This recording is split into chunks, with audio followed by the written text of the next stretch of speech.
Hello, Namaskar and welcome to my channel Physiotrendz. In today's video, I am going to explain you everything about crutch and crutch walking. So in today's video, I am going to cover how to do crutch measurement with shoes on and shoes off. Second point is what instructions you will have to give to the patient before using crutches.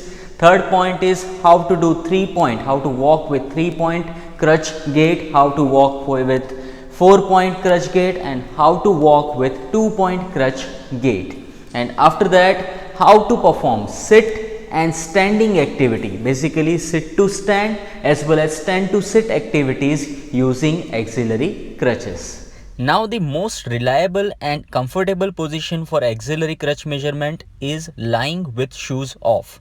In this, measurement is started from the apex of axilla and it is taken to the medial malleolus of the foot.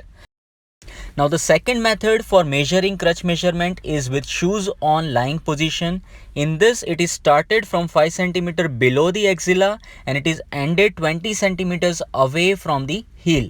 Same way in standing position also with shoes off, the measurements are taken 2 inches below the apex of axilla to 6 inches away from the foot, and with shoes on 5 cm below the axilla to 20 centimeters away from the foot. So now second point is what all instructions we should give to the patient before starting crutch walking.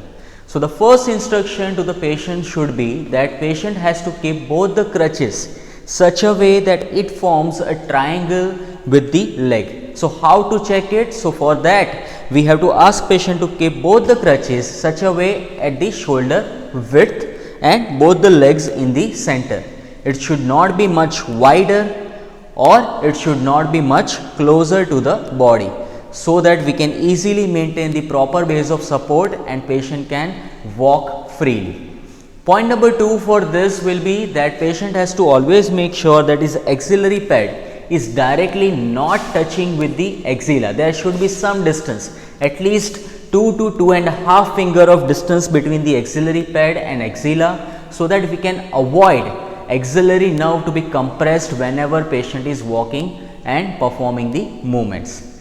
Third point here we have to notice is hand grips.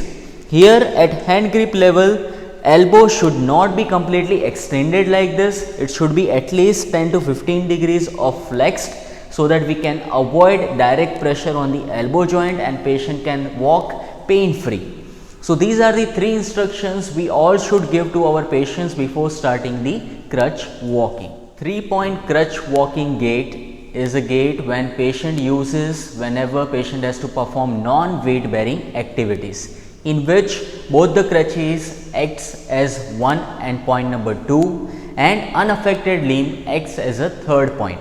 In this we can perform swing to and swing through movements. So whenever patient is performing 3-point gait with not crossing the crutch line and staying behind the crutch line, that we call it as swing to. And whenever patient performs this 3-point gait with crossing the crutch line, then we call it as swing through. Next is 4-point gait. This gait or this type of crutch walking we start with patient whenever patient has partial weight bearing on the affected side. So just here imagine that left side is partially affected, then first is right, which is non-affected crutch will go in front, then affected crutch will go in front, then non-affected limb and then affected limb. So this is how we are using 4 points, like which is first is unaffected crutch, then affected crutch, then unaffected limb and then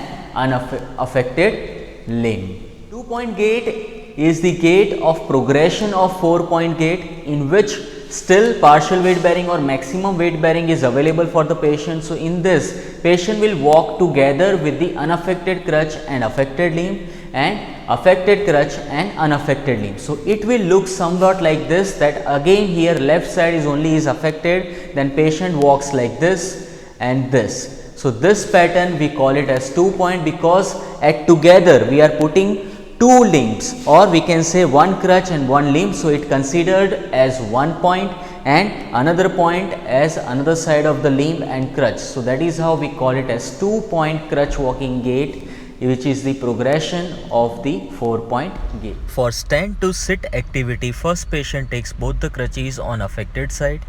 Then from the hand grip, patient takes support and another hand on the chair and then slowly sits down. And patient can keep both the crutches on side of the patient for future use. Now for sit to stand activity, first patient lift off the affected side and both the crutches from hand grip and from chair takes support and tries to get up. And then both the crutches on side by and then starts walking with the gait pattern.